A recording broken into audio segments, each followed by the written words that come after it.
ಎಲ್ರಿಗೂ ನಮಸ್ಕಾರ. Welcome to commerce Kannada classes.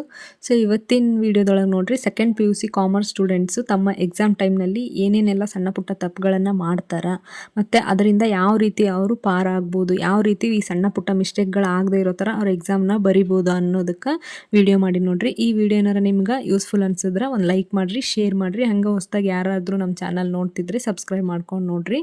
ಈ ವಿಡಿಯೋದೊಳಗೆ ಯಾವ್ಯಾವೆಲ್ಲ ಕಾಮನ್ ಮಿಸ್ಟೇಕ್ಗಳು ಅಂತೇಳಿ ಒಂದೊಂದಾಗಿ ನೋಡ್ಕೊತ ಹೋಗಮ್ಮ.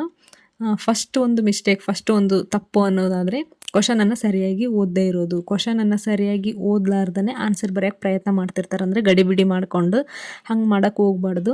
ಇಲ್ಲ ಕೆಲವೊಬ್ರು ಏನು ಮಾಡ್ತಾರೆ, ಅರ್ಧಂಬರ್ಧ ಕ್ವಶನನ್ನು ಓದ್ಬಿಟ್ಟಿರ್ತಾರೆ. ಅದನ್ನು ಒಂದು ಸ್ವಲ್ಪ ನೋಡೋಷ್ಟೊತ್ತಿಗೆ ಇದು ನನಗೆ ಬರುತ್ತಾ ಅಂತೇಳಿ ಬರೆಯೋಕ್ಕೆ ಸ್ಟಾರ್ಟ್ ಮಾಡಿಬಿಟ್ಟಿರ್ತಾರೆ. ಹಾಗೆಲ್ಲ ಮಾಡಬಾರ್ದು. ಕ್ವಶನನ್ನು ಫುಲ್ಲಾಗಿ ಓದಿದಾಗ ಮಾತ್ರ ಅದನ್ನು ಕರೆಕ್ಟಾಗಿ ಬರೆಯೋಕ್ಕಾಗುತ್ತೆ. ಸೊ ಈ ಒಂದು ತಪ್ಪನ್ನು ನೀವು ಅವಾಯ್ಡ್ ಮಾಡ್ಬೇಕಂತಂದ್ರೆ ಏನು ಮಾಡ್ಬೇಕಂದ್ರೆ, ಕ್ವಶನನ್ನು ಒಂದು ಸಲ ಅಲ್ಲ 2 ಸಲ ಓದಿ. ಹಂಗಾದಾಗ ಮಾತ್ರ ನೀವು ಈ ಮಿಸ್ಟೇಕನ್ನು ಅವಾಯ್ಡ್ ಮಾಡಿ ಸರಿಯಾದ ರೀತಿಯಲ್ಲಿ ಎಕ್ಸಾಮ್ ಬರೆಯೋಕ್ಕೆ ಸಾಧ್ಯ ಆಗುತ್ತೆ. ಸೊ ಇದು ಫಸ್ಟ್ ಮಿಸ್ಟೇಕ್ ನೋಡ್ರಿ.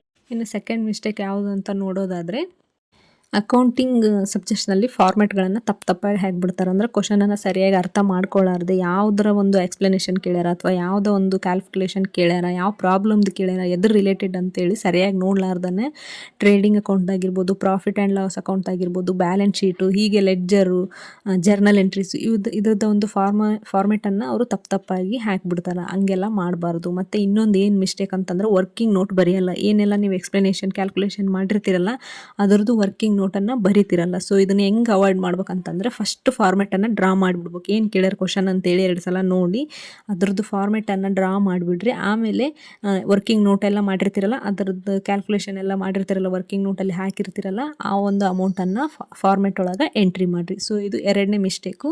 ಇದನ್ನು ಯಾವ ರೀತಿ ಅವಾಯ್ಡ್ ಮಾಡಬೇಕಂದ್ರೆ, ಫಸ್ಟ್ ಫಾರ್ಮೆಟ್ ಡ್ರಾ ಮಾಡಿ, ನೆಕ್ಸ್ಟ್ ಅದರದ್ದು ಎಲ್ಲ ವರ್ಕಿಂಗ್ ನೋಟ್ ಮಾಡಿರ್ತೀರಲ್ಲ, ಆ ಒಂದು ಅಮೌಂಟನ್ನು ಅಲ್ಲಿ ಎಂಟ್ರಿ ಮಾಡಿರಿ. ಇದು 2ನೇ ಮಿಸ್ಟೇಕ್. ನೆಕ್ಸ್ಟ್ 3ನೇ ಮಿಸ್ಟೇಕ್ ಏನಂತ ನೋಡೋದಾದರೆ, ಥಿಯರಿ ಸಬ್ಜೆಕ್ಟ್ಸ್ ಇರ್ತಾವಲ್ಲ, ಥಿಯರಿ ಸಬ್ಜೆಕ್ಟ್ಸ್ನ ಆನ್ಸರನ್ನು ಒಂಥರ ಕತೆ, ಅಂದರೆ ಸ್ಟೋರಿ ಥರ ಬರೆದು ಬಿಡ್ತಾರೆ. ಉದ್ದಕ್ಕೆ ಬರೆದು ಬಿಡೋದು. ಫುಲ್ಲು ಒಂದು ಪೇಜಲ್ಲಿ ಒಂದು ಪ್ಯಾರಾಗ್ರಾಫ್ ಮಾಡಲ್ಲ, ಒಂದು ಪಾಯಿಂಟ್ಸ್ ಮಾಡಲ್ಲ, ಇಂಟ್ರೊಡಕ್ಷನ್ ಬರೆಯಲ್ಲ. ಈ ಥರ ಎಲ್ಲ ಮಾಡಲಾರ್ದೇ ಫುಲ್ ಕತೆ ಥರ ಬರೆದು ಬಿಡೋದು.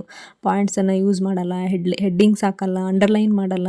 ಹಿಂಗೆ ಮಾಡಿದಾಗ ಆನ್ಸರ್ಸ್ ಅದು ಒಂಥರ ಪ್ರೆಸೆಂಟೇಷನು ಸರಿ ಅನಿಸಲ್ಲ, ಅದು ವ್ಯಾಲ್ಯೂಯೇಷನ್ ಮಾಡೋರಿಗೂ ಸರಿ ಅನಿಸಲ್ಲ. ಇದಕ್ಕೆ ಏನು ಫಾಲೋ ಮಾಡ್ಬೇಕಂತಂದ್ರೆ, ಇವಾಗ ಥಿಯರಿ ಕೇಳಿರ್ತಾರಂತಂದ್ರೆ ಅದಕ್ಕೆ ಫಸ್ಟ್ ಇಂಟ್ರೊಡಕ್ಷನ್ ಬರೀರಿ, ಡೆಫಿನೇಷನ್ ಬರೀರಿ, ಮೀನಿಂಗ್ ಬರೀರಿ, ಆಮೇಲೆ ಸೆಂಟರಲ್ಲಿ ಎಕ್ಸ್ಪ್ಲನೇಷನ್ ಬರೀರಿ. ಎಕ್ಸ್ಪ್ಲನೇಷನಲ್ಲಿ ಅದಕ್ಕೆ ಸಂಬಂಧಪಟ್ಟಂಥ ಪಾಯಿಂಟ್ಸ್ಗಳನ್ನು ಹಾಕಿರಿ. ಕೊನೆಯದಾಗಿ ಕನ್ಕ್ಲೂಷನ್, ಉಪಸಂಹಾರನ ಬರೀಲೇಬೇಕು. ಹಿಂಗಿದ್ದಾಗ ಮಾತ್ರ ಥಿಯರಿ ಸಬ್ಜೆಕ್ಟ್ಸಲ್ಲಿ ಒಳ್ಳೆ ಮಾರ್ಕ್ಸನ್ನು ನೀವು ಸ್ಕೋರ್ ಮಾಡ್ಬೋದು. ನೆಕ್ಸ್ಟ್ ಮಿಸ್ಟೇಕ್ ಯಾವುದಂತ ನೋಡೋದಾದರೆ, ಟೈಮ್ ಮ್ಯಾನೇಜ್ಮೆಂಟ್ನ ಸರಿಯಾಗಿ ಮಾಡದೇ ಇರೋದು. ಅಂದರೆ ಟೈಮ್ ಮ್ಯಾನೇಜ್ಮೆಂಟಲ್ಲಿ ತಪ್ಪು ಮಾಡೋದು. ಯಾವ ರೀತಿ ಅಂತಂದ್ರೆ, ಇವಾಗ ನಿಮಗೆ ಯಾವುದೋ ಒಂದು ಕ್ವಶನ್ ಬರುತ್ತಂತಂದ್ರೆ ಅದನ್ನೇ ಒಂದು 2 ಪೇಜ್ ಬಿಟ್ಟು 4 ಪೇಜ್ ಬರ್ಕೊಂತ ಕುಂತ್ಬಿಡೋದು. ಅಂದರೆ ಒಂದೇ ಕ್ವಶನ್ಗೆ ತುಂಬ ಟೈಮ್ ಸ್ಪೆಂಡ್ ಮಾಡೋದು. ಹಿಂಗೆ ಮಾಡಬಾರ್ದು. ಈ ಥರ ಮಾಡಿದಾಗ ಲಾಸ್ಟ್ ಕ್ವಶನನ್ನು ನೀವು ಟಚ್ ಮಾಡೋಕ್ಕೂ ಆಗಲ್ಲ, ಏನು ಬರೆಯೋಕ್ಕೂ ಆಗಲ್ಲ. ಸೊ ಇದನ್ನು ಯಾವ ರೀತಿ ಅವಾಯ್ಡ್ ಮಾಡೋದಂತಂದರೆ, ನಿಮಗೆ ಟೋಟಲಾಗಿ 3 ತಾಸು 3 ಅವರ್ಸ್ ಪೇಪರ್ನಾಗ ನೀವು ಫಸ್ಟ್ ಈಸಿ ಕ್ವಶನನ್ನು ಟಾರ್ಗೆಟ್ ಮಾಡಿ ಅವುಗಳನ್ನು ಎಲ್ಲ ಮುಗಿಸ್ಬಿಡ್ಬೇಕು. ನೆಕ್ಸ್ಟ್ ಬಿಗ್ ಕ್ವಶನ್ಸ್ ಅಂತಂದರೆ ಮಿಡಲ್ ಲೆವೆಲಲ್ಲಿ ನೀವು ಟಚ್ ಮಾಡಬೇಕಂತಂದರೆ, ಲಾಂಗ್ ಆನ್ಸರ್ಸ್ ಇರ್ತಾವಲ್ಲ, ಎಕ್ಸ್ಪ್ಲನೇಷನು, ಥಿಯರಿ ಈ ಥರ ಬರೆಯೋದಿಲ್ಲ. ನೆಕ್ಸ್ಟ್ ಮಿಡಲಲ್ಲಿ ನೀವು ನೋಡ್ಕೋಬೇಕು.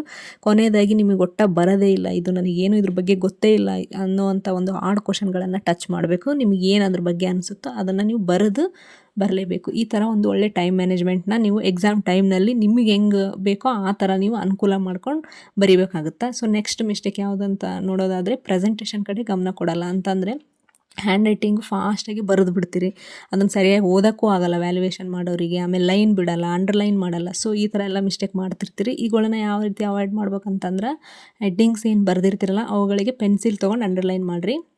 ಆಮೇಲೆ ಏನೋ ಒಂದು ಈಗ ಥಿಯರಿ ಕ್ವಶನ್ ಬರೀತಿರ್ತೀರಲ್ಲ, ಈಚ್ ಆನ್ಸರ್ ನ್ಯೂ ಪ್ಯಾರಾಗ್ರಾಫ್ ಅಂತಂದರೆ ಪ್ರತಿಯೊಂದು ಆನ್ಸರ್ನು ಹೊಸ ಒಂದು ಪ್ಯಾರಾಗ್ರಾಫ್ನಲ್ಲೇ ಸ್ಟಾರ್ಟ್ ಮಾಡಬೇಕಾಗುತ್ತೆ. ಸೊ ಇದನ್ನೇ ಒಂದು ಮೇನ್ ಮಿಸ್ಟೇಕ್ ಆಗಿರುತ್ತೆ. ಇನ್ನು ನೆಕ್ಸ್ಟ್ ಮಿಸ್ಟೇಕನ್ನು ನೋಡೋದಾದರೆ, ಓನ್ಲಿ ರೀಡಿಂಗ್ ರೈಟಿಂಗ್ ಪ್ರಾಕ್ಟೀಸ್ ಇಲ್ಲ. ಅಂತಂದರೆ ಬರೀ ಓದಿರ್ತೀರಿ ಆದರೆ ಪ್ರಾಕ್ಟೀಸ್ ಮಾಡಿರಂಗಿಲ್ಲ. ಇದು ಯಾವ ಸಬ್ಜೆಕ್ಟಿಗೆ ಹೇಳ್ಬೇಕಂತಂದ್ರೆ, ಇದು ಮೇಯ್ನಾಗಿ ಅಕೌಂಟಲ್ಲಿ ಮಿಸ್ಟೇಕ್ ಆಗುತ್ತಿದ್ದು.